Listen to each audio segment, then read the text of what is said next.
Hi, I'm Paul Gross. I'm an extension educator located for Michigan State University in the center of Michigan.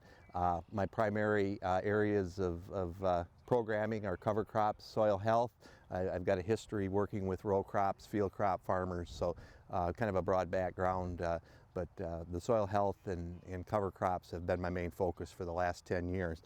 And what I have here is we do demonstrations, rainfall demonstrations, and what I'm going to demonstrate here is cutting your samples and how important cutting samples is to making a successful demonstration.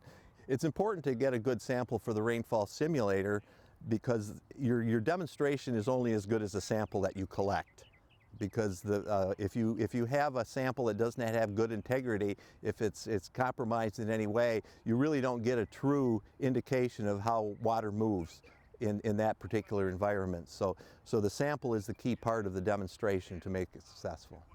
The rainfall demonstration really tells us how water moves through the soil or across the top of the soil. So when we collect a sample and we simulate that rainfall event, we're able to observe how water moves. You know, we want that water to infiltrate, and it's really an indication of management.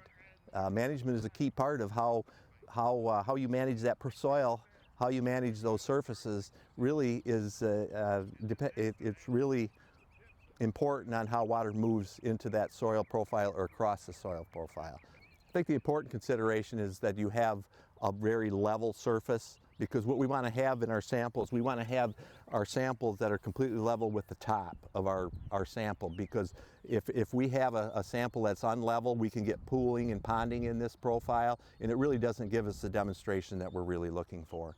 Okay, when I start to collect the sample, I guess first I look for that good level spot and look for the spot that we really want to demonstrate. A lot of times, especially when we're in an area that has a lot of residue on top, one of the things I try to do is bring this residue up, because we got to set this down, and sometimes it's a little more difficult to cut these samples. So I bring the residue up into the center, because we want to maintain that residue. We want to maintain that residue cover, so it's as much like the natural system as we have. And then our next step is to press this down, and we want to press it down square so we have a good complete sample. We don't want to move it sideways. Sometimes you can stand on these depending on the soil type. Oftentimes it's just a mallet in a piece of wood really works well for us to start pressing our sample, our cutter into the soil profile. It's kind of important when you're making these cuts to have it go down level.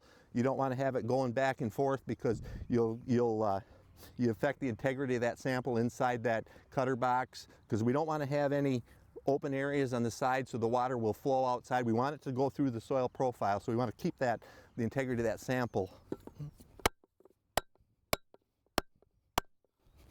One of the real important things of taking these samples is to make sure we have it pressed tight, and we try to pound it down to a point where we're level. We're level with the soil. And once we're comfortable with that, then our next step is to roll this sample out. And one of the simplest ways to roll this sample out is to take a spade or a square shovel, and we just go along the edge.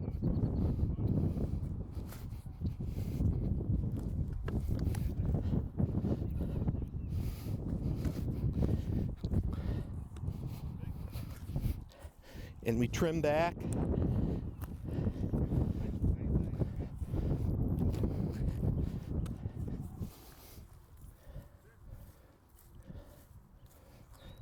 We do one side, then we do the other side.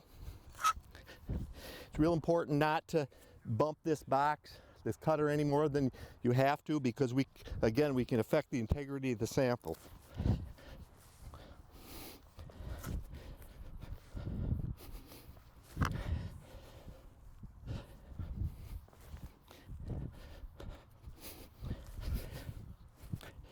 Once we get the sample loose, it's very simple. Get the shovel down at the bottom of the cutter and just roll it. The sample rolls up,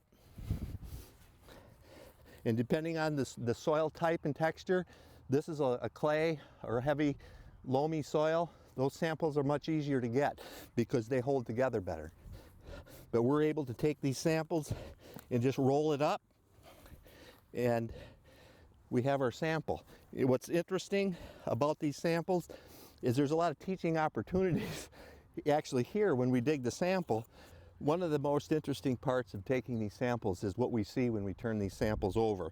And we're able to see the roots, we're able to see the channels, the worm channels, those macropores, those areas where water can work through the soil profile. When we want to level this off, I like to keep it at about 1/4 inch. The bottom, we can trim it off with a tool. We don't want to sear it off like this to create, just to smear off those pores, those open spaces. We don't want to create what we call a plow pan on the bottom of your sample. Once we get that trimmed, it's ready to sit on our screen, and we're ready to demonstrate. You can get these kits, conservation demonstrations, out of Kansas is the place where we've purchased these. The Soil Health Nexus can help provide some resources to maybe help you get them if that's something that you want to utilize.